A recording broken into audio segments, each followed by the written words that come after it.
It's a really, really pervasive, overarching thing that eating more, being bigger, taking up space, being large, being a bigger size, weighing more is the worst possible outcome that could happen.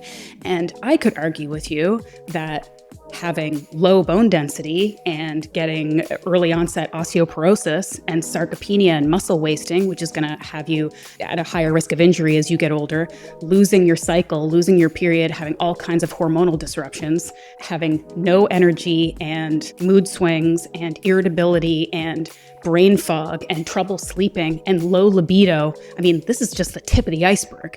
I would argue that that whole host of symptoms, hair loss, all of these things are much worse than being a larger pant size, actually.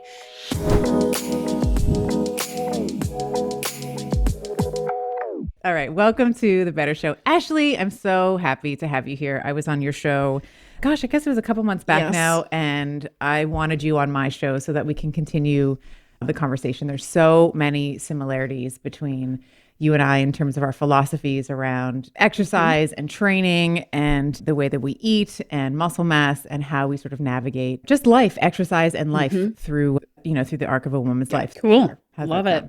All right. So I want to start off with a juicy one and try not to roll your eyes because I know that you get this question, as I do a lot as well.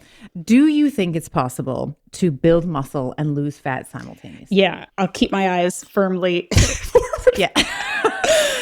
It's funny. The longer you are in any industry, I suppose, the more jaded you can get. But okay, so the answer that I like to give, which will maybe irritate some people, is why do you want to do it that way? Technically, you can. Some people can. Theoretically, you can.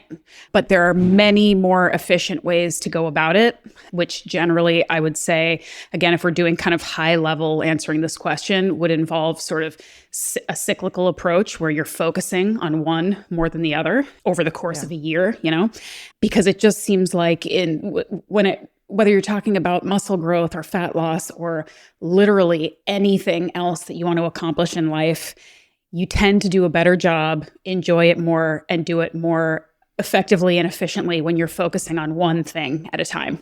So I think one of the issues that people run into with this, and women especially, because we hate, generally speaking, to gain size or fat or weight, is we have this sort of black and white thinking where if I say, look, it's really hard to gain muscle and lose fat at the same time, so let's just focus on one over the other, people interpret that as saying, okay, I've got to gain a ton of weight to gain muscle. And that makes me really uncomfortable. Yeah, I'm going to become morbidly obese. I'm going to get huge. I'm going to get bulky. Yeah. I'm going to look or feel uncomfortable.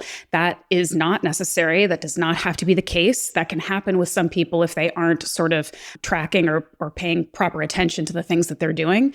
So, and of course, it also depends too on the individual. Do you have a significant amount of maybe body fat to lose? Maybe in that particular instance, it might be easier for you to build muscle and lose fat at the same time. If you're sort of within a few-ish pounds of your ideal body weight, then it's not going to be the most effective use of your time to try to be doing two things simultaneously. Spend 3, 4, 6 months in a muscle building phase where you prioritize that, and then spend maybe 3 months in a fat loss phase where you prioritize that. And you can kind of cycle in and out. And it doesn't have to be a hugely stark difference in how you're eating or exercising, but it's just about being mindful of what you're trying to do and prioritizing appropriately, I think. I love this answer so much. And I'm so glad that this is where we started, because I think as much as we say, oh, women are really great multitaskers, like everybody is generally terrible at it. If you're going out hunting and you want to shoot 2 rabbits, like the likelihood of you going after one at a time, you're likely going to catch the rabbit versus trying to chase them simultaneously and get them both at the same time. So I think that that's a good analog or parallel, let's say, for what we're talking about here. And I think people do, as women especially, and we have to sort of love our women and meet them where they are, because a lot of women who are very new to lifting weights are very scared about, when they hear the word bulk, it's like, it's just one letter away from Hulk. And it's just, you're just going to think like you're going to turn into this. That's a selling point for me, but not everybody. Yeah. I know. It's like, I know. And me too. I'm like, do you know what I would do to Like the look Hulk? like She-Hulk, like the Hulk. Like, it's so, I would, and I've been working at it for decades and still hasn't happened yet. So love that. Okay. So with that vein, with bulking and hulking, lifting heavy. I was talking to my podcast producer. She had sent me a couple of reels. She's in menopause. And she was saying to me, look what these people are promoting. It's like, the pink it and shrink it, right? It's like these, like, let's just do like 30,000 little arm rotations. Let's do like 2-pound dumbbells that happen to be pink. And so when we have women who are maybe, in perimenopause and menopause, this is my community, as you know, who have grown up as I have in this sort of cardio bunny, healthy is really what is code word for skinny, so maybe they're new to weights, let's say. How do they determine what lift, if there's like, okay, I'm going to listen to Ashleigh, I'm going to listen to Dr. Steph, and I'm going to go into the gym and I'm going to go where all the bros are and I'm going to lift some heavy weights. What does heavy weight mean? I mean, we could talk about this like the entire episode. Well, I got no more questions after this. We're just done. Yeah.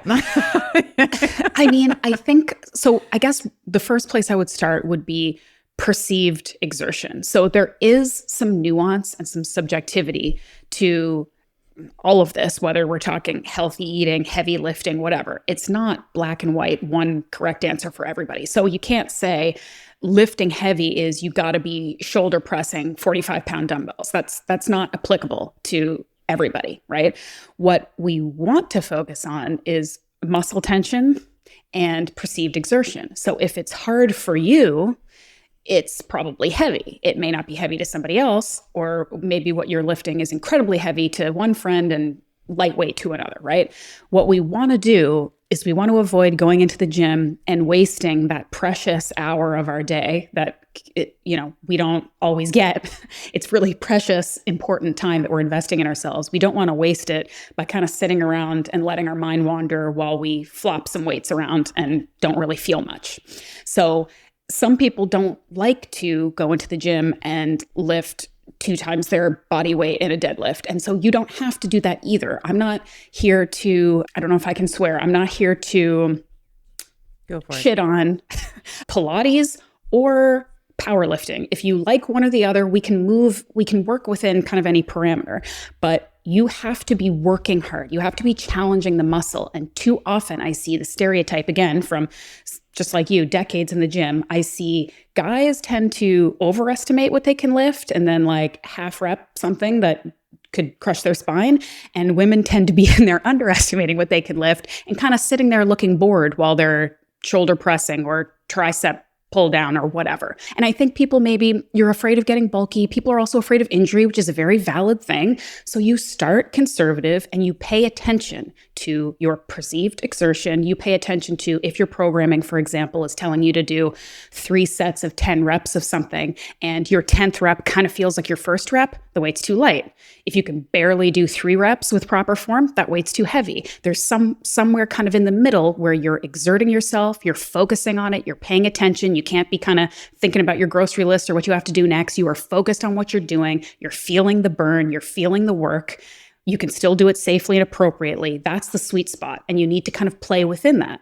And of course, there's also someone's training age that you want to take into account. So training age is how experienced they are in the gym. If you're brand new, you don't want to be pushing people to do really heavy overhead barbell presses. You want to focus, maybe you focus on machines first. Maybe you make sure that person has a spotter. We don't want to injure people and we don't want to make people feel intimidated. But I think that women could probably really benefit both physically and also confidence-wise from going in there and pushing themselves a little bit and going outside of their comfort zone and kind of really getting more comfortable with what it feels like to really work hard when they're lifting. That's sort of an all over the place answer, but it's kind of a start, I guess, to how I feel about it. Yeah, beautifully said. I think RPE is what you're describing here. So this rate of perceived exertion, I will often counsel people to think about, this is on a scale of, let's say 1 to 10, with, 10 being childbirth and 1 being like, you're walking down the street. And you sort of want to be hitting it somewhere between 8 to 10, maybe 7, 8, 9, 10 out of 10. And that's really where, and that's going to change as well. Like to your point around training age, where you start, as you're building strength, as the muscle is growing, let's say you're doing, just for sake of ease, we're going to talk about bicep curls. So let's say you're curling 5 pounds, let's say when you first start. You should be progressing. You should not stay at 5 pounds. So as your strength and the muscle size increases, you can recruit more fiber. You have more of that neuromuscular connection to the muscle. That number is going to change. So you shouldn't stay at 5 or 10 or wherever you start as well, which I think is important. I wanted to actually just double click on time under tension. I think that this is such an important concept that, I mean, I love what you just said about men tend to overestimate and women tend to underestimate. I just saw an example of this morning. I was at the gym, it's leg day, and a guy was trying to bicep curl. Oh God, what was the weight? It doesn't even matter what it was. It was like 75 or 80 pounds. Yeah, it was too much. And literally his range of motion was like 3 degrees of elbow flexion. Like he could not move the weight. But I want to talk about time under tension, because one of the things that I think I see, I used to be also guilty of this as well. So calling myself out here is I would rush through the reps. So 10 reps and I would just be like 1, 2, 3, rather than actually thinking about getting my mind in the muscle and thinking about the contraction. So as the muscle is getting, if we're talking about biceps, to continue that example, as the bicep muscle is shortening, and then once I can no longer feel the bicep shortening on that eccentric or the descent, right? So the eccentric contraction, thinking about that. Talk to me a little bit about how we can manipulate time under tension as a factor or a vertical in progressive overload. Yeah, I mean, it's such a good question. It's such a good topic. And it's so great when you learn about the concept of time under tension, because as you just said, it's another factor, another piece of the puzzle that can help us build muscle without necessarily upping the weight. And I think, going back to your observation today, like so much of this is about ego, and we could talk about gender differences all the time and how great it would be if maybe women could borrow just a little bit of that stereotypical male self-esteem, and maybe if men could borrow just a little bit of that common sense, and we could meld together the perfect mind. But I think, if you take the ego out of the number, I should be lifting this much. I watched this video of this super amazingly fit, jacked chick, and she lifted this, and that's what I want to lift, and I'm not even close. We can take the ego out of it and say, it does not matter what the weight is. It matters the time under tension, the muscle contraction, the effectiveness of the movement. And similar to your point, I'm going to call myself out too, being a meathead for so long.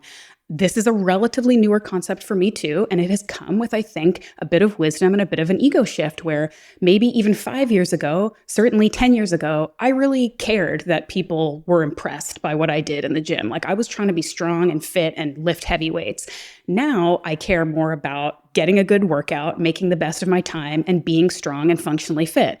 And, if you want to be smug about it, there are people out there who are probably lifting less weight than you in the gym, but could very well be stronger because they're doing it in a more effective way by using things like time under tension. So I think that's just a really important thing to consider. And, if you are somebody who feels relatively comfortable, this is a whole other topic, but filming yourself doing a movement, not saying you have to set up a tripod in the gym. I'm just saying that these are the things that you don't necessarily notice when I am trying to do a tempoed lift. So again, I love the bicep curl example because I love a bicep curl, but even like squats, for example, if you're trying to do like a 3-second descent, maybe a 1-second pause at the bottom and then 2 seconds up or something, and you think you're doing it, and then you record yourself and you're like, I'm just going through this as quickly as I possibly can, because time slows when you've got a weight on your back, right? Or you can see the way that you change the movement pattern. Like when you're getting like the squats, we're going to talk about squats because they're the bane of my existence, and I will master them. There's so much going on in a squat, but let's use that example. So we have the 3 tempo descent.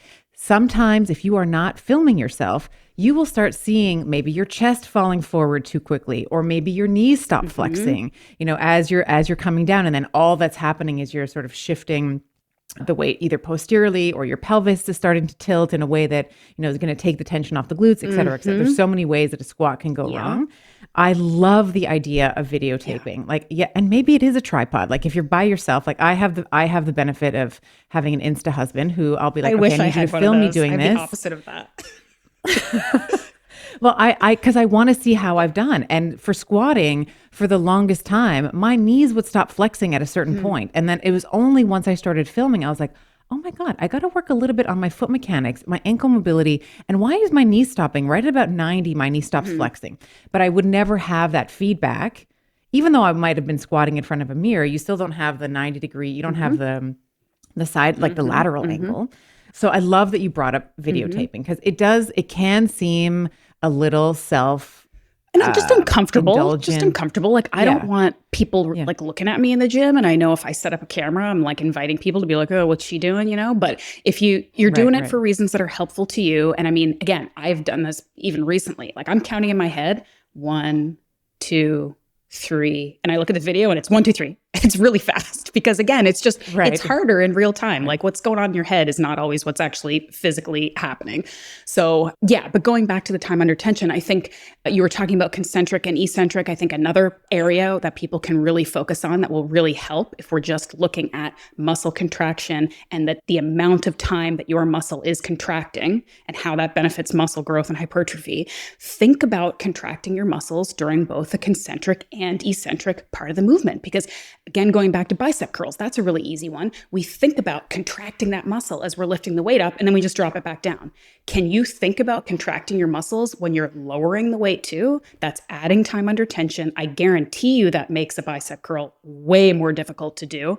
I think bicep curls are a really good sample example exercise to test some of these things because it's a quote unquote relatively simple movement that is, it's a very isolating exercise. So you can use like a lighter weight and you can really think about it. You can really look at yourself in the mirror or really look at the video that you're taking and really spend some time with it and think about the difference between swinging your arm up and down 10 times and thinking, I am doing this movement to contract my bicep as hard as I possibly can during this movement. I want to slow it down to a 4-second concentric and a 4-second eccentric instead of just up down.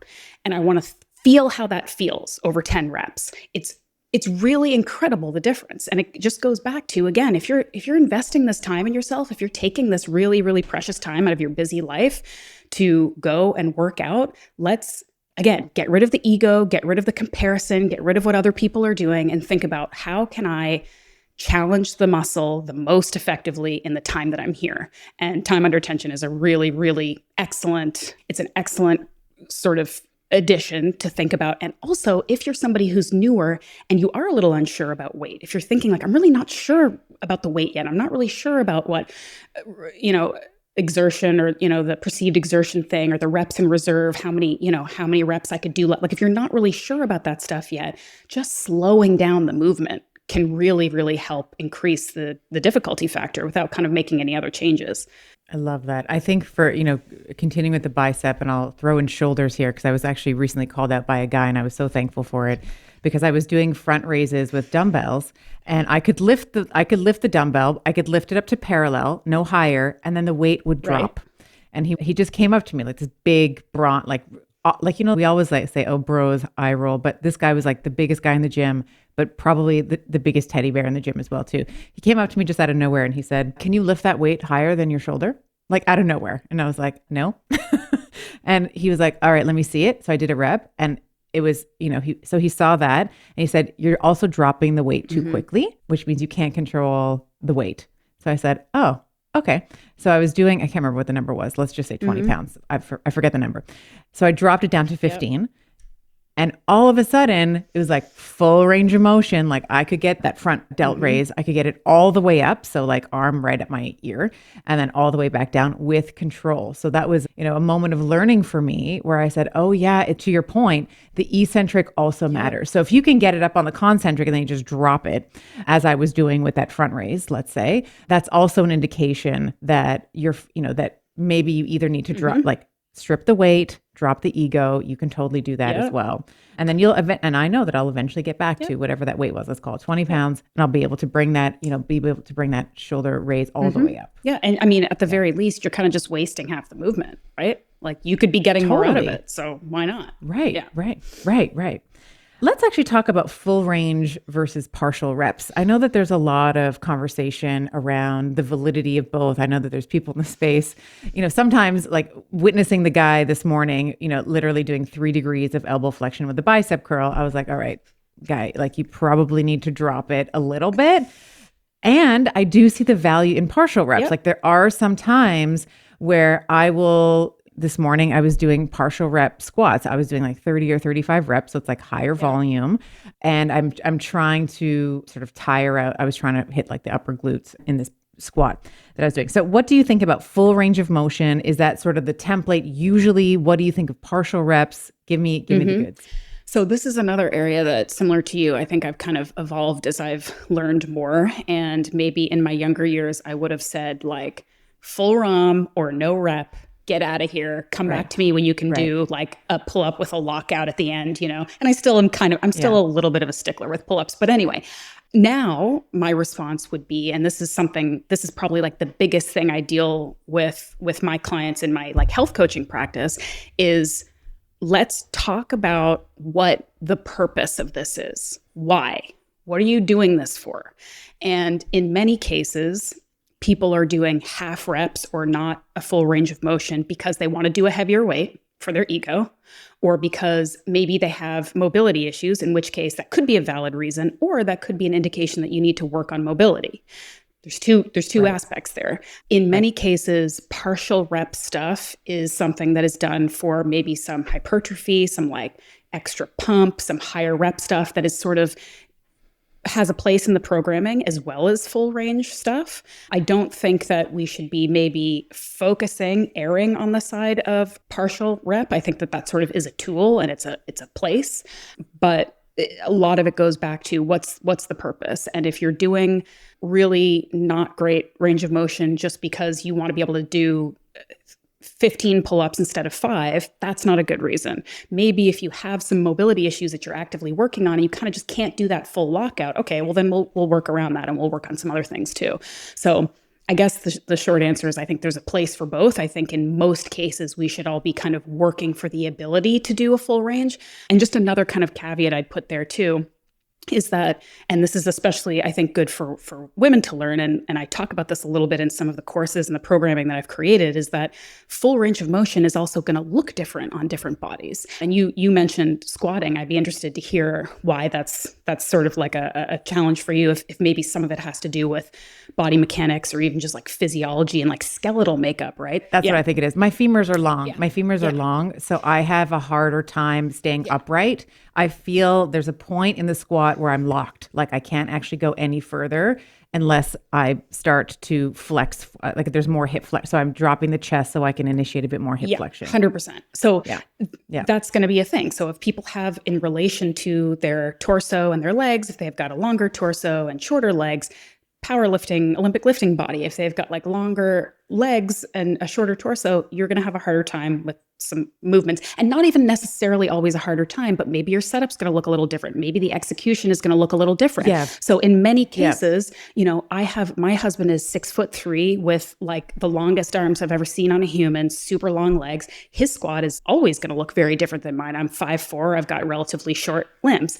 Our bodies are going to do the same movement in different ways, and that's okay. So again, to compare yourself to whatever influencer or generally male, because in many cases, and I'm sure you were probably the same way, I grew up watching videos, watching professionals, watching bodybuilders, even now, like the big bodybuilding podcasts, they're all men talking about men with male bodies. So we can't always sort of compare that way. We need to think about what range of motion feels good, is targeting, again, the muscles you're looking to do. Like if you're trying to do a quad dominant squat and your lower back always hurts when you're squatting, okay, there's a problem here. There's a problem with the setup. There's a problem with the weight. There's a problem somewhere, right? So your pelvis is tilting the wrong way when you're doing that. Our skeletons, women's skeletons, are shaped differently. We do have a different angle from our hips to our knees because of our wider hips. And so our femurs are going to be kind of angling in more, which is going to affect our setup for a lot of things, for things like even like a farmer's carry. This is such a small, tiny detail, but it's stuff that like when you know how your body works, it takes some of the frustration, some of the like judgment, some of the irritation out of it. We just know because of our physiology, things are different. Like our shoulders in relation to our hips are smaller, right? Men often wide shoulders, narrow hips, where we tend to be sort of the opposite. If you're carrying a heavy kettlebell or a suitcase for a farmer's carry, you might be hitting your hips every time you walk, and it's irritating as hell. Men don't generally have that problem. So it's things to think about when you're doing lists. I'm not saying don't do a farmer's carry. I love one, but these are just things to kind of keep in mind. Our bodies are different, and we're going to move and express ourselves differently. So for all my nerds that are listening, she's describing the Q angle, which is basically the angle between, or the, sort of follows a quadricep, which is why I think it's called the Q angle. But you're looking for the outer part of the femoral head, and then you're measuring down to the medial part of the femur.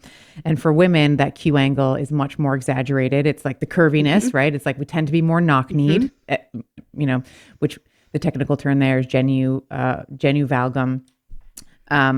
And yeah, it's going to change the mechanics, as you said, of the squat. It's going to change the way that we walk. The farmer's carries. It's again, annoying. My hips are always brushing against, and I'm like, God damn it. Yeah.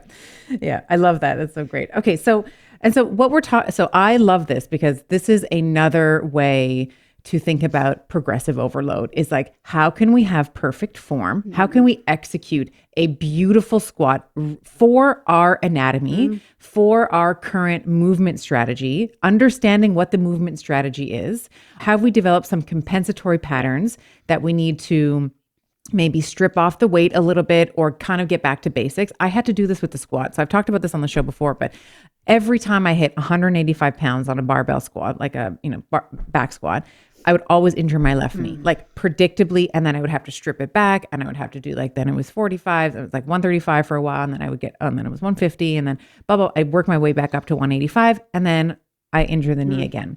And part of that was because I was trying to stay upright. So I mentioned to you before, femurs are long. I sort of lock out. And so I was trying to stay upright. And then my knees were kind of just trying to get, I was trying to get up out of the squat. So really double down on foot mechanics. I think there's a lot of attention around squatting, particularly with ankle mobility. I agree that ankle mobility is important. And I think that if you focus on the foot, where there's like 25% of the, if we think about where's can we major in the majors and not the minors? Like ankle mortise is one joint. There are 25% of the bones in the foot, of the body in the foot. I don't know if this is a pet peeve for you. This is a pet peeve for me. I was taught to squat this way, push up from the heels. Did you ever hear that? Like to activate the squat, to push up from the calcaneus or to push up from the heel. It's like, why don't we just use the whole foot that God gave us? Like, why is it just the one bone, the one bone in the foot that we need to be like, why not actually think about the whole foot? And so I actually hired a coach to help me with this. He's in the States. He's great. Iron University. Shout out to Aldo Paredes, I believe is his last name. And so I went to his gym in Miami, and completely changed the way that I lunge, completely changed the way that I squat, really taught me about foot activation. And of course, as a chiropractor, I already knew it, but sometimes you just need someone to remind you, like, hey, you also have this other appendix, this other appendage on your body that you can use to activate your glutes, like your feet. So I thought that it was so, and this is why I'm saying, whether it doesn't matter what your certifications are, the letters behind your name, et cetera. Find all the good coaches have coaches. You also need a coach Absolutely. as well. Yeah. And I love what you said about majoring in the majors, because this is another thing that I actually have always been about this, and even more so now as I am older, as I am a parent, as my priorities with training and lifting have changed. It's increasingly important for me, and this is something I pass along to my clients, to focus on foundational movements, foundational lifestyle habits, practices, majoring in the things that really matter, because it's such a human tendency to be like, yeah, but what about this shiny little thing over here that I can try that's supposed to do XYZ? And it's like, what about 75 hard? Should I be doing that? Oh my goodness. But even, I just posted something on Instagram the other day, this amazing, fitness trainer who's an influencer online, but he posts these funny reels about when your trainer's just making stuff up off off the fly. And it's these like exercises that are just ridiculous. It's just plyometric with weird, just overly complicated. Running full speed on the treadmill, someone's throwing something at you and then you have to hop over it. 100%. And it's just stuff that makes you feel like you're doing something, but to what end? And can we just focus? And even like, there's a subset of the population that can really use and benefit from these very hyper-specific, tweaked, weird workouts or even supplements or protocols or whatever. But 99.9% of us are going to find the vast majority of benefit from doing the boring, basic, foundational stuff consistently and well. And that's one of the biggest barriers to people achieving their goals is they do not want, to be completely honest, they do not want to put the attention consistently over enough time to these boring foundational things. And the unsecret secret of the industry is that is what people do to be healthy and fit and strong and look good. And then maybe they talk about or sell some other fancy thing because it's eye-catching and it's sexy and it's fun. But at the end of the day, people are not getting fit and healthy and just overall wellness from that little fancy, sexy, weird thing over here. They're doing it from sleep and movement and strength training and eating properly. And so I love when someone like you underscores that, because I often find, even when I'm talking on my podcast or when I'm working with my clients, that I feel this sense of sometimes maybe either boredom or disappointment, where it's like, really, like that's all you have to say? You just have to do this stuff, like just this kind of workout and this kind of food. And it's like, it's the truth. It may be disappointing, but that's what it does. I'm not trying to sell you some weird fancy trick, because there aren't any, Yeah. Yeah, it's the surrender to the monotony. Yeah. John Goodman, who I know we'll talk about like same squat, different shirt, It's like you just do the same thing. It's the same thing. There are no, it's like the squat, the deadlift, the pull up, like there are some, I think that there's some sort of as you mentioned, foundational movement patterns that we all should master. And that was my next question for you. What are some of the foundational movement patterns that you deem necessary that people master? Movement patterns. I mean, again, super boring. Now everyone who's listening can roll their eyes, like walk a lot. Movement, that's some good foot strength. That's some great sort of lower body joint strength and core strength. If you want to make it hard, walk in hilly, difficult places. Put a weight on your back if you want to. But that kind of movement, I mean, people are walking 500 steps a day and then going and beasting themselves with a 90-minute CrossFit workout. It's like, we should be switching this. We should be moving all day long and then going in and doing an effective hard workout for 45 minutes or an hour.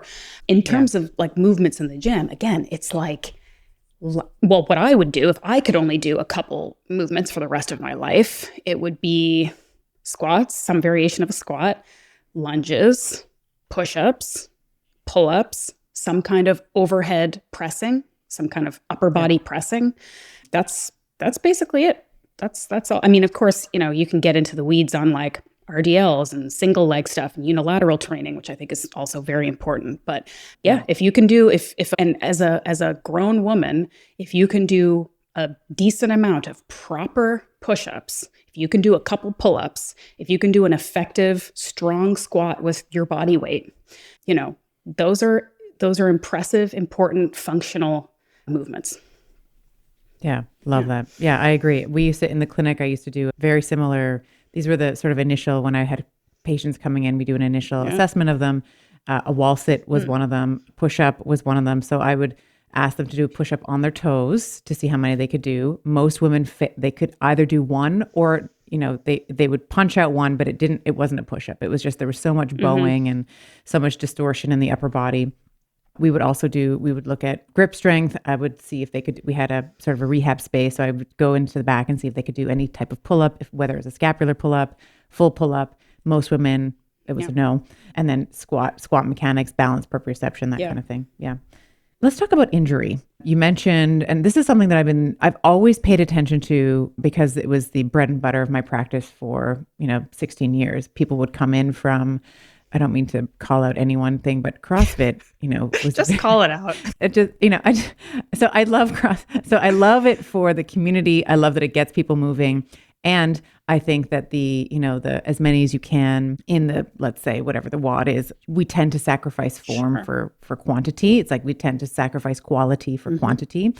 And I would always joke, like my practice was not too far from a CrossFit gym. And I was like, that was great an business unintentional, move. one of the best. Yeah, it was a great business move because I would always have injured people coming in with like hernias and, ligament, like shoulder issues up the wazoo. Yeah. Anyway, so let's talk about injury because so I'm in my 40s now, and I talk a lot, as you know, perimenopause and menopause. This is a crucial time for at least maintaining the muscle tissue that you have and the bone density that you have and the ligamentous and joint integrity that you have.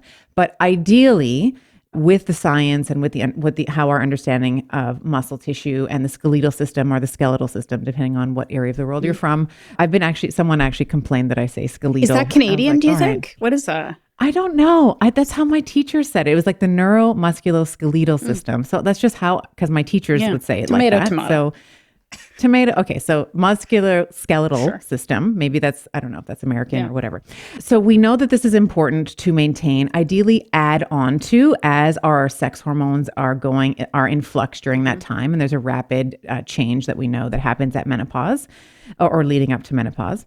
The one thing that I have been trying to educate my community on more and more is this idea, and this is why I started off with form and full range versus partial, because we cannot afford to be injured in our 40s and 50s the way that we can in our 20s and 30s. Like you can kind of be stupid in your 20s and 30s.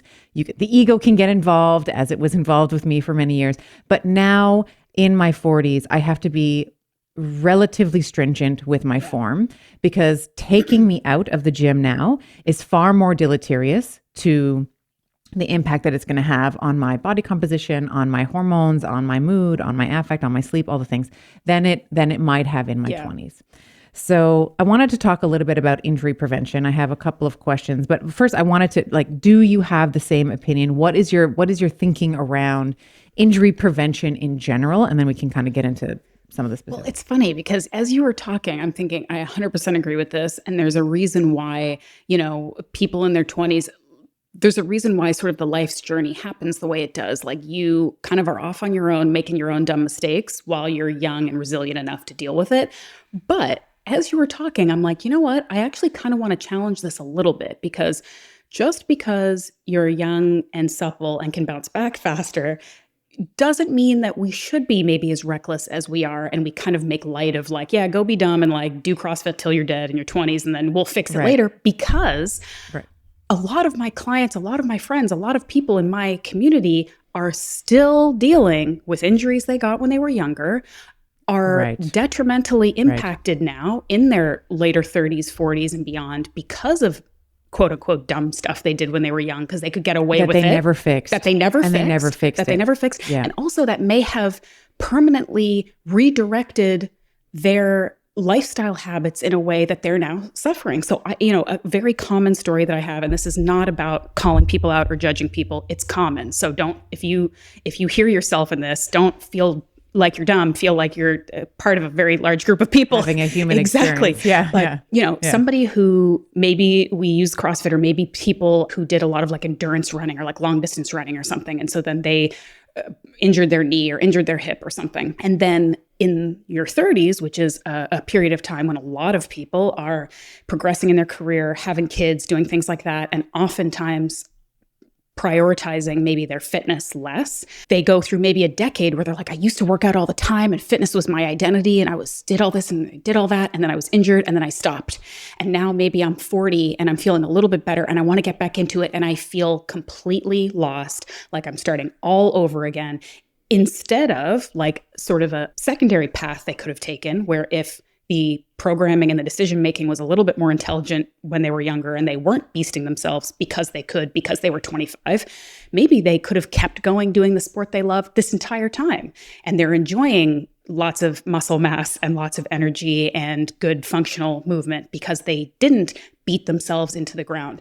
And, I have definitely had a couple stupid injuries in my younger years. So I'm not saying I am totally free of this, but I will say that one of the things that I think has kept me able to kind of maintain a consistent fitness throughout my 30s, and now I'm I have a big birthday, I have the big 40 coming up very soon, has been because I never let myself get to the point where I was overtraining, under recovering, undernourishing, and experiencing that very, very common roadblock that a lot of people do, where they just push too hard for the sake of pushing too hard, and they find themselves with injuries that don't seem catastrophic at the time, and then a decade, 2 decades later, they're still dealing with it, right? So I would argue, if you're listening and you are still young and in shape, be smart. Don't wait to make your own mistakes in this particular instance.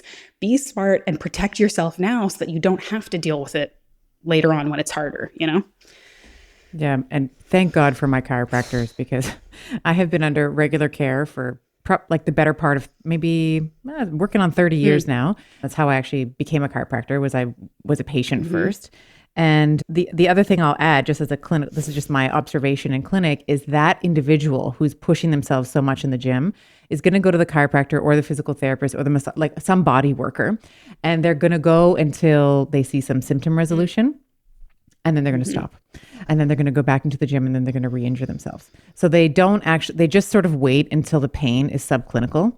So they'll wait until the acute pain is gone. I'm like, I feel better. Great. All right, we're done here. And then we're going to go on. So if it is, and I know that this is not available to everybody. So I sort of recognize as I hear myself saying this, I'm very lucky to have grown up in the chiropractic community where there was always someone that's like, hey, can I use your spine as like a testing ground for whatever Gonstead technique or whatever technique we were learning.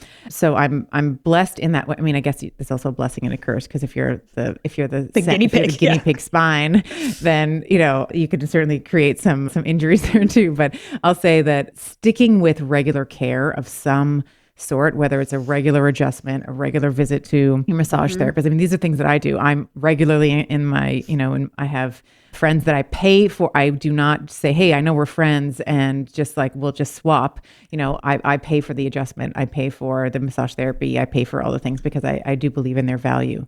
So just a little piece there is don't just stop care when it's subclinical. Actually reverse the movement mechanics, and working with the chiropractor or the physio or the whoever it is, the occupational whatever it is, or the osteopath, I should say, they're really going to help out there. Okay, great. What do you think about if you are injured? So for me, I would never stop working out, and maybe you're going to call me a tool, but I would never stop working out. I would just modify the workout, right? So let's say I injured myself on the squat. I'm like, all right, so instead of going to the barbell today, I am going to go to maybe I'll do the hamstring, like lying hamstring curl. I'll do quad extensions. I'll do some glute, like I'll do the abduction machine, or I'll do the glute machine. So I'm getting all the muscles that were activated in the squat, but I'm not necessarily doing the squat because I never wanted to have the time off or lose any progress that I had made. Do you agree with that, or am I an idiot? You're an idiot, Stephanie. No. I absolutely think that you should continue training. I think this is where a lot of common sense comes in. This is where a lot of ego checking comes in. It can be very difficult for people who are used to training a certain way to not be able to train that way. But look at professional athletes, for example. Let's look at football. Football's on right now, and so that's very timely. And people are always getting injured in football. And these are like catastrophic ACL, Achilles injuries and broken ankles and stuff. Are they completely not working out? No, of course they're doing tons of physio and tons of rehab and tons of exercise. Is it hard and difficult and mentally challenging to hardly do anything when you're used to being an elite athlete? Yes, but that's where the consistency of your health habits and what matters to you. Does it matter to you that you can just go in and show off and lift heavy? Is that what matters to you? Then yeah, this will really suck if you can't do that. But does it matter that you're being healthy and functional and protecting this very important muscle for your health? Then yes, you can go in and continue to do all kinds of things. The common sense factor is is what you're doing hurting you? Does it hurt the injury? Stop doing it, okay? Because there's always an alternative exercise. There's always other things you can do. There's actually, I should see if I can find this, because there is actual research you may have come across too. that shows when people are injured, like if you injure your left shoulder and you continue to kind of do full body workouts and work the other arm, like the muscle on that injured side is protected. So you don't even have to do as much as you think you have to do. Like if your left delt is injured, speaking from experience, you don't have to keep gritting through shoulder presses to protect that muscle. You can do some other sort of accessory work, nearby work, even work the other arm, don't go crazy, whatever, but keep the blood flowing, keep the consistent routine going. It's good for your mental health. It's good for your physical health. It's going to help the rehab. It's going to help the other physio things that you're doing, help you sort of improve and heal faster. So yes, absolutely keep doing that. Ideally, to your point earlier, work with a coach or someone who is intelligent and experienced and knowledgeable about this kind of stuff to help with some programming so that you aren't going in and either wasting your time or hurting yourself. But yeah, you absolutely should do it. And I think one of the biggest benefits is going to be sort of the mental resilience that it takes to work through injury and to be consistent and to take care of your health instead of just do the stuff in the gym you like to do, you know?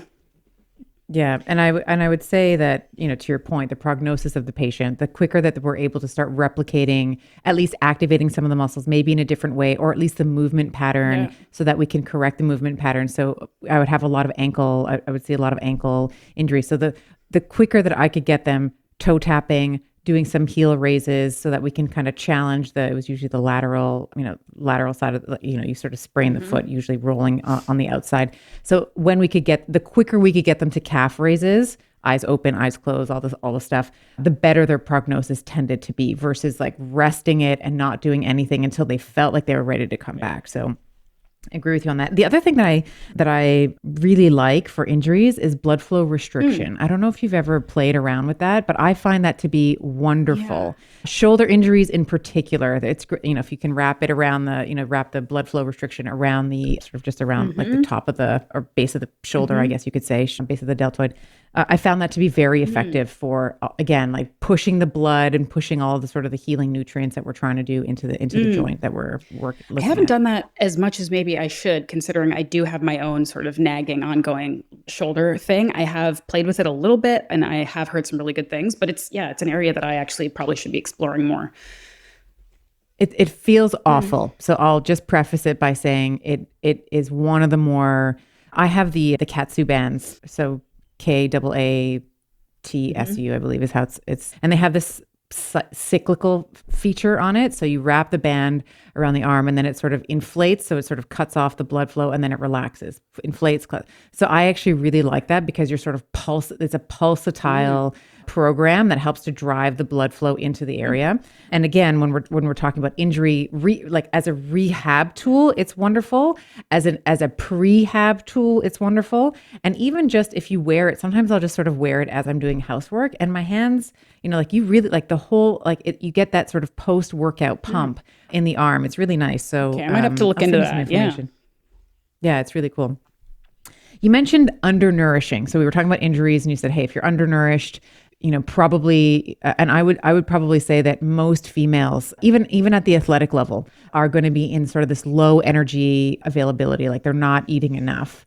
So I wanted to maybe transition a little bit from working out in the gym, because I know another area that you and I both really love to geek out on is nutrition. What are some of the consequences, short, like acutely, and then over a longer delta, of undernourishing, undereating? And I'm talking to the women who are listening that think that 1,200 calories or even 1,500 calories is an appropriate caloric intake as sort of maintenance. There are so many consequences, and it's probably got to be the biggest challenge and focus of my work, honestly, period, is to get women eating more food.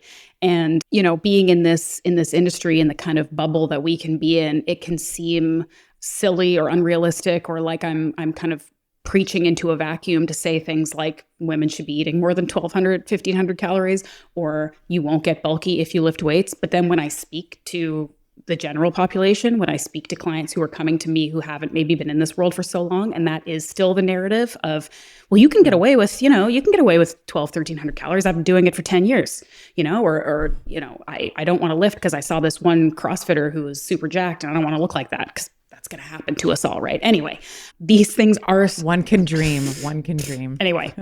But yeah, I mean, it is still something that is really, really taught and ingrained. And I have a lot of empathy for women who have been told this because it's such a fear-based rhetoric, right? It's so much about if you get bigger, that's the worst thing that could possibly happen. And that's not a challenge or a fear that men have to deal with. You know, we could make the argument that, you know, their sort of similar issue is the opposite side of the coin of being, you know, being worried about being skinny or not being big enough, right? And that's the challenge they have to deal with. But it's a really, really pervasive, overarching thing that eating more, being bigger, taking up space, being large, being a bigger size, weighing more is the worst possible outcome that could happen. And I could argue with you that having low bone density and getting early onset osteoporosis and sarcopenia and muscle wasting, which is going to have you at a higher risk of injury as you get older, losing your cycle, losing your period, having all kinds of hormonal disruptions, having no energy and mood swings and irritability and brain fog and trouble sleeping and low libido. I mean, this is just the tip of the iceberg. I would argue that that whole host of symptoms, hair loss, all of these things are much worse than being a larger pant size, actually. And again, it doesn't have to be one or the other, but I think we are focusing our fears in the wrong place. Those are all things that happen when we undernourish. And I've had a couple clients even just recently who the biggest win that we've had has been getting them to pay attention to what they're eating, seeing just how little they were eating, especially how little protein. And over a couple of months, raising the protein, raising the calories, and their entire life changing. And this is not an exaggeration. The energy, the focus, the mood, their ability to go and have energy to like actually work hard in the gym. Because that's the other thing. People who are doing this, I want to build muscle but lose fat at the same time, who are also doing way too much in the gym and eating way too little to support that work that they're doing. That's a problem. If you want to put muscle on your body, that means growing tissue. You cannot hope to grow tissue, new tissue on your body, when you are not eating enough to support the daily functions of your body's operation system. And we don't think about that level of it. All we're thinking is, okay, well, if I eat this little, I'm not getting any extra calories. I'm not eating in a surplus. And so then I'm going to go and just bust my ass in the gym and I'm going to see this muscle come. That's not how it works. And especially not for women's bodies. Men can kind of put up with that a little bit better. And some women can too for a certain period of time. But it's incorrect information to tell women that they can get away with very, very low calories and work for 3 hours in the gym and think that functional, fit, well operating, happy person is going to come out of it. So that's, I mean, even more than lifting weights, even more than working out and finding all that beautiful, empowering strength that comes from it. The very first thing I work with people is like, how much are you eating? What are you eating? Are you eating enough? And let's work on that. So important. Yeah, because it's something that everybody has to deal with on a day-to-day basis. We all have to figure out what we're eating. So we are always faced with nutrition decisions every single day. And I would say I love everything that you've said. And I think that there's so many, we've been talking a little bit about fitness influencers and, people online and stuff. And one of the things that, when you look at, let's say, fitness competitions or, people who are just people who are in the fitness industry, for women, about half of them don't have their menstrual cycles. And this is sort of normal.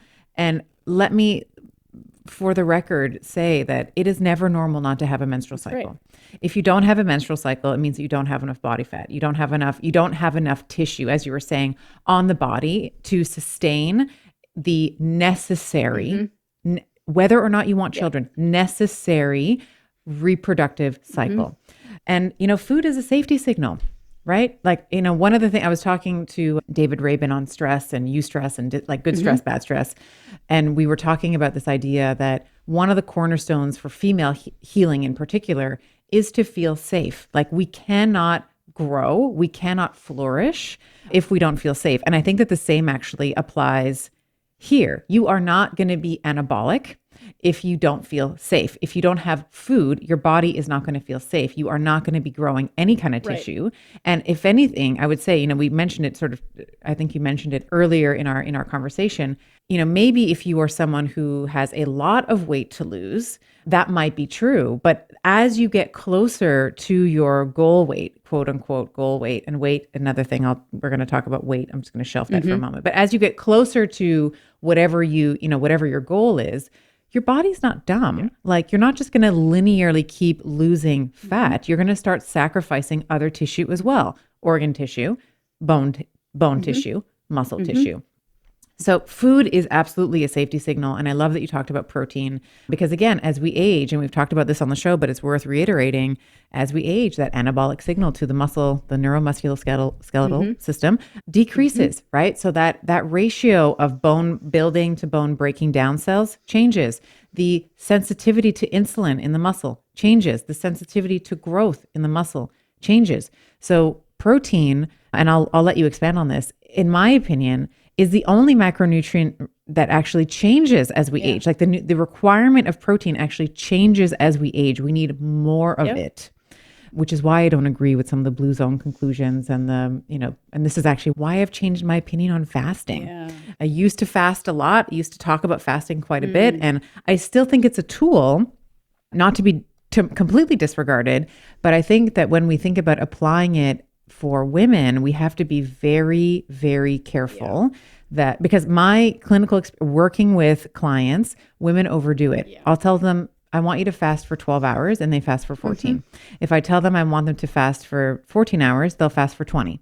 So they tend to, it's like more is more is more. And it's not always with the female body. Yes, 100%. And that, again, that's a very human reaction, where you think, like, if this is good, then twice that is better. And if there's a reason why mild caloric restriction is a tool in fat loss, right? It makes sense. But mild is the word here. Moderate caloric restriction over time is better than cutting your calories in half for 6 weeks and trying to get as skinny as possible. That is not and staying there.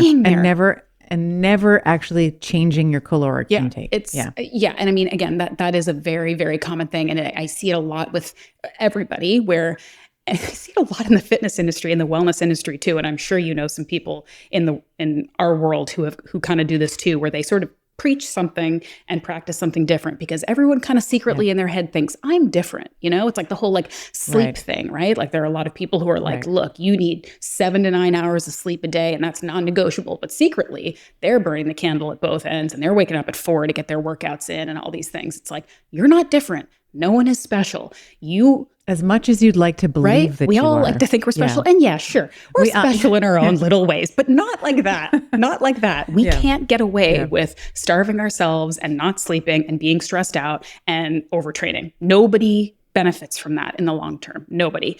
And to your point, yes, I think that is a very common misconception, that as we get older and maybe we're thinking, look, I'm not doing CrossFit every day. I'm not trying to even really build muscle. I'm just trying to maintain what I have. I'm trying to maintain my health. So I guess I could eat less and I can eat less protein. I'm not like beasting myself in the gym every day. But our bodies, unfortunately, as we age, get a little bit less good at utilizing those amino acids that we're getting from the protein. So we need to work a little harder at that. And that's why protein is always also the most important part of the dietary sort of question when I'm working with people, where I'm like, that is what we need to focus everything around. We can talk about carbs, we can talk about fat, we can talk about protein, we can talk about overall calorie consumption, we can talk about all that stuff, but not until we get this protein piece sorted out. That's the most important thing. And you need to eat probably more of it than you are. And that can be uncomfortable for some people. And sometimes similar to the progressive overload thing we were talking about with training, I'm not telling people to go from 50 grams of protein a day to 150 overnight. This takes time, and we need to make adjustments based on the individual. But if you're eating less than 100 grams of protein every day, we probably need to work on it. Yeah. Well said. Let's talk a little bit about weight, because this is, do you use the scale as a tool? I personally do not. Some of my clients do. And again, it's just sort of like a phase of my life that I'm going through. There were certainly, really the only time I ever used the scale was I did go through a period where I was competing in figure competitions and competitive bodybuilding. And It was one of many metrics that I was using to judge fat loss and body composition. But I've never really been somebody who paid attention to that. And again, I emphasize with people who were brought up or were taught to really, really highly value a number on the scale. I think it's really, for a lot of people, it's harmful. And even if it isn't harmful, it's just one piece of the puzzle. And this is what I try to tell most people, because a lot of people have a real love-hate relationship with their scale and they're not getting rid of it. And they find some kind of either validation or I don't know, some kind of input feedback. And that's why they're using the scale. But I just try to remind people that it's just one thing. Don't use it as your only or most important marker of progress or improvement or adherence to whatever you're trying to do. There's so many variables, especially with the female body, right? Like, did you have good sleep last night? What did you eat last night? What part of your cycle are you in? Did you have a drink? How long ago was leg day? How long ago was leg day? Did you have a bowel movement recently? Like, these things matter. Yeah. And you can, a functioning, perfectly healthy body can go up and down in weight a few pounds a day. And a few pounds is usually all it takes to have people completely thrown off their game. You think you're this weight, you're 3 pounds more and your whole day's shot, when it means nothing, right? So I tend to not prioritize that. And I think it can be, again, unless you're an athlete in a weight specific sport, it's not that important. It's only one very small piece of the puzzle. Yeah, I love that you're saying this, because I like, I have a love-hate relationship with the scale, because it does indicate, it is a metric. And I think that there are other metrics that are more useful. So what do your measurements look like? Are your jeans fitting a little differently? What is your energy like? What is your appetite? All of these sort of, non-scale, call them, like, they've been sort of dubbed like the non-scale victories. Like, what are those things that are showing up for you that are measurably improving your quality of life, that are not necessarily reflected on they may be reflected on the scale, but they may not. Yeah. And different body types and different sports and different times in your life, they all require different weights. And if you're looking at, famous people or your favorite influencer or your friends or anybody online, you have no idea what they weigh based on how they look. I've used this, it's like a dumb, very aesthetic example, but I just feel like it helps people who are really caught up in this like cycle of like what I weigh on the scale. And I think back to when I was competing in bodybuilding and the day before a show, and I take a nice little picture of me at my leanest and I'm all depleted and lean and I have a full 6-pack. And for some people, that's a great look. Maybe it's not realistic. Maybe it's not attractive to some people, but it's a very lean, quote unquote, fit looking body, right? Mm-hmm. If I post that picture and everybody says, wow, look at all that hard work. You look so good. And at the bottom, I say, I weigh 115 pounds. Or I say, I weigh 140 pounds. Or I say, I weigh 165 pounds. Does it change what I look like? Does it change how hard I worked? Does it change all of these other metrics that went into it? It doesn't. It doesn't matter. No one's going to say, well, I looked at that picture and I thought you looked good when you said 115, but now that I know you're 130, like, gross, that's no good. No one's going to say that. No one cares about the weight except for you. Again, unless you're in some sport, weight specific sport or whatever. But it's such a subjective measurement that people get too caught up over. Yeah, it can be helpful to know I feel really good around 130, and over time, due to stress and poor eating habits, I've worked my way up to 144. It's good, that can be helpful to kind of know, look, there's some things happening. But do I need to obsess every morning and get on the scale and see that I'm 2 pounds heavier and what did I do wrong yesterday? Like, no, that's not helpful. It's not helping you. Yeah. I would always counsel women, if they want to have the scale as one of their measurements, like, do it twice a month. So you do it around ovulation-ish, and then you do it around bleed week-ish, right? So you start first day of your period, and then you can do it again in 2 weeks, and then, and repeat. Because then you can sort of directionally over time see how things are going. To your point, you can have a nice wide range, 14, 15 pounds or whatever, where you're like, I feel good here. And then as I get up higher on that range, then I feel less good. And you can sort of see that, because your weight will fluctuate quite significantly for some over the course of the month, over the course of their menstrual cycle. When you're in perimenopause and your menstrual cycle is all over the place and you have no idea where you are, it can be even more erratic. So you have no idea where you are. Like, am I follicular right now? Am I luteal? No idea. Yeah. So you could be holding extra water weight and not understand why. And, I sort of tongue in cheek said after leg day, I gain a lot of weight after leg day. Like if I ever weigh myself, like I did legs today, tomorrow I'll be like easily 5 pounds more because I'm just more inflamed. Like I've just ripped up all the muscle, like I'm just repairing. That's just how it is. So I think sort of contextually that's also helpful. And another sort of very common piece that your listeners may already be like, duh, but it's maybe worth reiterating is that also, if your goal is to build muscle and have a nice, muscular, toned, fit body, you're going to probably weigh more than someone who maybe fits into the same size clothes as you, but does not have a lot of skeletal muscle, right? So a lot of people, again, it's like we forcibly push this common sense stuff out of our brains where we're thinking, look, I did all this work. Look at how much more fit and toned I look. Look at how the shape of my body has changed, but I gained 5 pounds. So I guess this isn't a win. It's like, use your brain here. You gained muscle. You gained tissue. It looks better. You're fitter. But yeah, maybe you weigh a couple more pounds on the scale. Like, what are you going to do? Yeah. I almost never weigh myself now, I have to be honest, because I just know, I sort of just know my patterns. Like I'm heavier in my luteal phase. I'm heavier after, a poor sleep, as you mentioned, always heavier after a poor sleep, heavier after leg day. And it's like, it's just up and down, easy come, easy go. Like I don't really care about it. I do like to watch measurements over time. And part of it is, I'm kind of in an active, like I would like to grow glutes on my delts. Like I would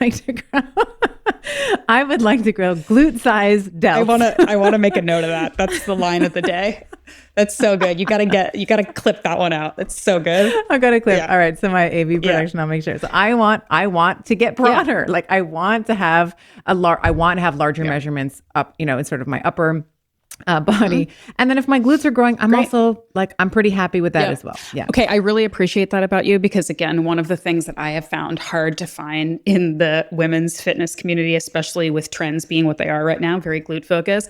I have always been a shoulder girl myself. And I've even actually, pro tip for people who are looking to have that sort of hourglass figure that they're looking for. You want to look like you have this little tight snatched waist, right? That everybody's like coveting. Guess one great way to do that. Build the shoulders, build the back, do some pull-ups, do some lat pull-downs, do some delt raises, building this part, getting a nice, big, strong... The top of the hourglass. The top of the hourglass makes that middle look smaller because there's only so much, of course, we can lean out or whatever, but the shape of your body in terms of your waist size it's a largely genetic component. Some people have tiny waists and some people are more square-shaped. But if you want to look like you've got that taper, build the shoulders. It's it's beautiful, beautiful thing. Yeah. I agree. I love, like my 2 favorite upper body days are back days because we start off with pull-ups. And then I do 2 shoulder workouts a week because I love training shoulders. It's my favorite. Me too. Yeah. What do you think of, this is another question I get a lot of, we're kind of meandering into nutrition a little bit, but creatine, again, like with the weight, I always get like, but I'm heavier. And it's like, okay, so let's talk about what's happening when we're supplementing with creatine, why we might see, again, another reason why we might see fluctuations on the scale if you're using that as a tool. Yeah. So, I mean, creatine, anybody who kind of has done any research on it, it is sort of the one muscle building supporting supplement that it really kind of gets the sort of green check across the board in terms of it being incredibly, incredibly well researched and the benefits being really well documented. And it also being one of those supplements that hasn't really undergone this is a special effective supplement, so I'm going to jack up the price and make it really inaccessible to people. It's widely accessible, it's widely affordable, and it's widely proven to be beneficial for a large population. What's going to happen, what creatine does, is it helps draw water into your muscles, right? Which is why they're I guess in previous iterations of creatine, maybe back in the old school bodybuilding days, you had to like super load with creatine, take a bunch, and it would make you kind of look sort of puffy and you'd have this water weight. And that's again, sort of an outdated issue that a lot of people have with it these days. I mean, creatine monohydrate, again, it's sort of all the same across the board. You take sort of 3 to 5 grams regularly, and it's going to help draw water into your muscles. It's going to help you recover and perform and kind of work a little bit harder. And I guess there's also some like brain protective, cognitive benefits from it too. I do use it. I haven't always, because I go through phases where I'm like super keen on like supplementing. I'm just like, yeah, let me just throw everything at it and see what happens. Then I go through phases where I'm like, I can't bother to do anything. I don't care. And I think it's kind of nice as somebody who likes to experiment and learn. I think it's nice to kind of cycle in and out of these phases. And it's always good to not feel like you are too dependent on any one thing. But all that to say, I also eat a really high protein, high animal protein diet that is very high in creatine, I would imagine anyway. If you are eating a lot of red meat, a lot of eggs, things like that, you're getting good creatine in your diet. So I wouldn't say creatine is something you have to take. I wouldn't say that maybe for the majority of people, it's going to have this crazy life-changing improvement, but I do think that it is absolutely a safe and most likely beneficial supplement for a lot of people to take, and women too, because people think, is it just for dudes? Is it just for bodybuilders? And if you are a woman who historically has not eaten a lot of animal protein, does eat sort of a lower protein diet, maybe you're more on the like fish and vegan protein side, some people are, creatine would be a good supplement for you to take. So generally across the board, pretty good product. Yeah. Do you supplement with collagen? I do. I have actually taken collagen pretty regularly for like a decade now. It's funny, there are a lot of, I don't know, I feel like just recently I've seen a lot more criticisms of collagen. Basically people saying it's like, this is, a marketing scam because it's like this byproduct of meat production, because it's like bovine tendons and joints and hide and even stuff like that. It's like, first of all, I think let's make use of the whole animal. I don't see that as a problem. I think that if we're going to make use of... And I'm not going to eat the animal tendon. Like I need it in a different form. Some of us will, some of us don't. And that's okay. I know you do. And I know you do. And it's okay. But I'm saying for myself, I know myself, I'm not going to have the tendon. Yeah. I'll have the bone marrow, but I won't. Good. Tendons are... Bone marrow is the best. I think collagen is also a good supplement, especially if you are dealing with like tendon, joint, sort of ligament issues. If you have a history of that, if you have some gut health issues, it can really help there. Collagen is a protein that tends to kind of go to where it's needed. So if you are struggling with any of those things, or, I did feel like when I started taking it, it really improved, like the strength of my skin sort of improved. And I know my digestion got better. I think some people, just due to like sort of lack of information, tend to use it as a replacement for a total protein, and it's not a complete protein. So I wouldn't be using it exclusively for like my protein shakes or something. If you have the ability to kind of use it as a supplement, I think it can be very beneficial. But again, it's not like a panacea, like you need this to be healthy. I think it can be very beneficial. Yeah. Yeah. And I love what you just said there, because I've been asked this question like, oh, does this count towards my protein intake for the day? And the answer is no. It is absolutely, it is a protein, but it is maybe the worst protein if we are thinking about stimulating muscle tissue. So yeah, I do. So I typically, out of habit, I will, put some water, like I'm making my water for the gym in the morning, and I'll put in a scoop of collagen, because that's just what I'm, it's just my signal. I'm like, oh yeah, water, I'll put the collagen in there, and then I just get it in that way. But I love collagen. I think it's wonderful. And I think, we use, again, when we think about aging, we tend to lose at the same rate that we are losing muscle tissue for not being strategic. We do tend to lose at a rate of 1% to 2% a year. So the supplementation there can really help to reinvigorate or to replace what is naturally being lost. So my next C, so we did creatine, collagen. Let's talk about carnivore, because I know that you are big into organ meats, and, I just mentioned tendons and, and bone marrow. So there's certain organs that I like to consume. And then there's others where I don't think, I think it's because, my parents forced me to have liver and onions as a child, and I'm still not over it. So I'm sure you hear that a lot, or maybe you've heard that a lot, but what are some of your favorite, if someone is thinking about, okay, we're going to do nose to tail, because muscle, as we've been like animal proteins, I think we share the opinion, is a superior form of protein when we are thinking about it in terms of nutritional content, complete essential amino acid profile, compared to something like a vegan, like a pea protein, let's say. And then I would also say the absorbability of it, the bioavailability of it is better, for example, than the plant proteins. For a lot of people, and maybe this is just a function of the way that we've grown up, we've only ever associated, when we say animal proteins or when we say animal products, we just think about the muscle. We think about, the fillet, or we think about the chicken breast, or we think about the pork tenderloin, whatever, the lamb chop. So tell me a little bit about, if we are thinking about consuming organ meats, what are some of the best ones to start off with? And then how can we prepare it if our palate, let's say, is not necessarily habituated to the texture, to maybe the flavor, the taste? Yeah. I feel so passionately about this, and I will try to be, as succinct and quick as possible. But this is an area that I feel really, really strongly about, so much so that I wrote 2 cookbooks about it. So if people do want to learn more and really nerd out about this, I have the 2 cookbooks. My podcast, I talk about it a lot. I just think it's a really important conversation to be having, especially as every month there's a new documentary about how red meat's going to kill us, or there's a new documentary about how there's only one moral way to eat. And there tends to be a lot of really special interest driven propaganda and inaccurate, or at least very biased, one-sided conversations about this stuff happening. And I think at the end of the day, if, this is a mostly North American audience, but really worldwide, most people still eat meat. Most people eat animal products. And I think most of us can agree that there are better, more ethical, more sustainable, healthier ways to do that. And so rather than trying to pretend that the planet can become vegan tomorrow, let's have more nuanced conversations about how to eat a human diet in a way that is going to be beneficial and sustainable and ethical and all of those things. And I think organ meats check a lot of those boxes. And one of the reasons, getting back to your initial question, is that, first of all, if we're eating muscle meat anyway, we're accepting that animals are dying for us. We're accepting that that's a healthy part of our diet. And organ meats are more nutrient dense across the board than muscle meat. So muscle meat has vitamins and minerals. It has all the essential amino acids that we need, great for muscle building.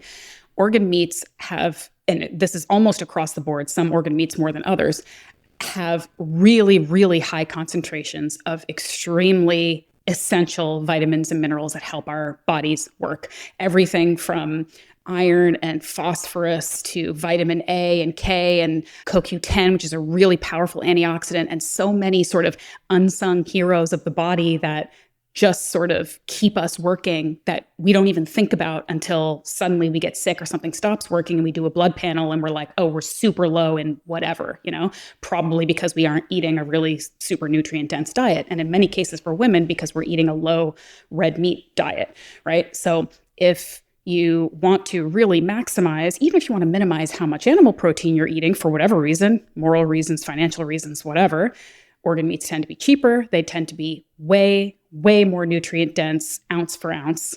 And I would recommend that if you're going to kind of just dip your toes in, you're a little nervous, you're worried about texture, you're worried about taste, heart is a really, really good place to start. And just hear me out, people who are like, heart, I'm not eating a heart. Just hear me out. So a heart is a muscle. It's the exact same as your steak, your filet, your tenderloin, whatever. It's a muscle meat. It just also happens to be an organ. Because it's a muscle, it has that very sort of steaky, beefy kind of texture that you're already comfortable with. And it is, again, very, very high in so many B vitamins, A vitamins, CoQ10, like every sort of vitamin and mineral you can imagine. It has a lot more of it than your standard kind of cut of steak. I would also recommend starting with, if you're trying to go to the butcher shop and get some pieces and kind of experiment, start with the organs of smaller animals. So I know you said you're kind of not into liver, and I can understand that. I could make you a chicken liver mousse that I think you would enjoy, and I would like to be able to do that for you sometime.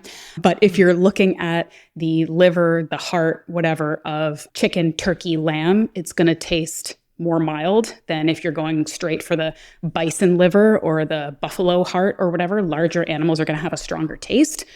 And I'm also a big fan of, so 2 things if you are looking to get into organ meats, just right off the bat and you're a little nervous. The first one would be go to a restaurant and have a professional make it for you. You mentioned bone marrow. Bone marrow is one that's widely accepted across the board, just showing sort of how sort of arbitrary and subjective our feelings about what is gross and what isn't.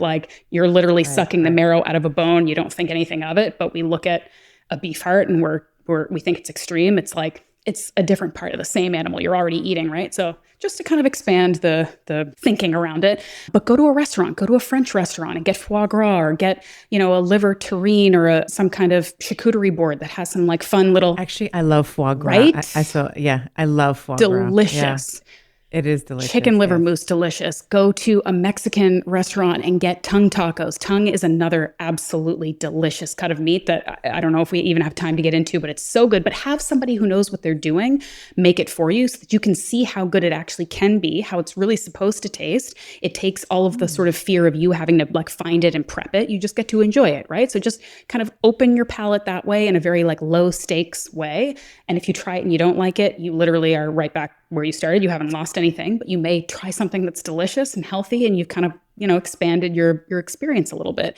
So I would say that. And then I would also say, just do what parents have been doing with vegetables from the dawn of time and just sneak it in there. Just hide it. Right? So like a very popular thing is to go to a butcher shop and say like, I want some ground beef and I want, a ratio of like 4-to-1 ground muscle meat to liver and heart and kidney or whatever. If you do that sort of 4-to-1 ratio, that's really the sweet spot where you're essentially like boosting the nutrient density of the food without really changing the flavor. Like if you do more of like a 1-to-1, you're going to start tasting some of that like organ meat minerally flavor, which you can like work your way up to if you're into. But if you just put like a 3-to-1, 4-to-1, whatever, you're making your food healthier. And then you can make the burgers, the meatballs, the breakfast sausages, the whatever it is you're already going to make.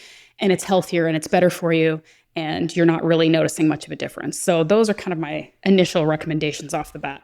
But I think it's an important conversation to have for those. I'm not trying to change vegan dieters. I think when people are ready to hear things, they'll hear them. But for the vast majority of us who recognize that eating meat is a good thing for our health and we just want to do it in the best way possible, I think thinking about organ meats is a valid and reasonable kind of next step. Yeah.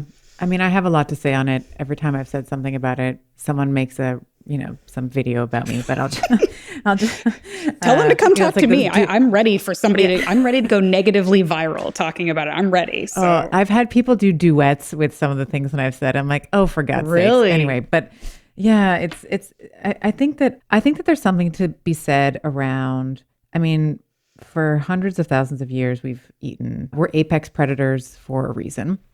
You see humans on every corner of the earth, or, maybe that's too flat eartherish. I don't mean corner, all around the globe. Okay. So we see humans, we don't see every animal everywhere, right? So we are apex predators. We've learned to adapt to the environment. We've learned to adapt and with that privilege, sometimes people talk about privilege like it's a bad thing. And it's like, all right, I do have the privilege of being an apex predator. And what I'm going to do with that is I'm going to honor the cow, the lamb, the chicken, whatever I'm consuming. I'm going to thank it for its sacrificing its life for me. And then I'm going to take that, integrate its nutrients into my cells, and I'm going to do something good with my life. And that's sort of how I like to think about it. And this can sort of expand into other conversations, but I think that, privilege is not, it's like, yes, okay, I'm privileged to be human and not, the elk that someone is hunting. Yes. And with that privilege, I am going to thank the animal for its life and for its sacrifice, and I'm going to do something good with it. And honor your own biology. Like I tell this very short story a lot because it got me so worked up. When I was pregnant, I was like taking in every bit of information about human nutrition I could. And I was listening to all these podcasts, and I ended up listening to this sort of prenatal nutrition podcast where I found out sort of later that the nutritionists were very like plant-based, plant-leaning. And they gave a piece of advice saying, when you are pregnant, it would be best if you really, really could, unless you're super, super morally opposed, to start eating animal products because they are just so bioavailable, so nutrient dense, so good for the developing fetus. You should really, really prioritize animal protein during pregnancy. And I'm thinking, okay, so when you're building a human, just get rid of all that other rhetoric that you talk about how plant protein is good enough. When it's just you as a woman walking around, go eat suboptimally. Go just kind of barely get by. Right. But when you're creating when you're creating a new life, do what's right. But when it's just you, like, whatever, you can just eat some pea protein and like hope for the best. No. Right.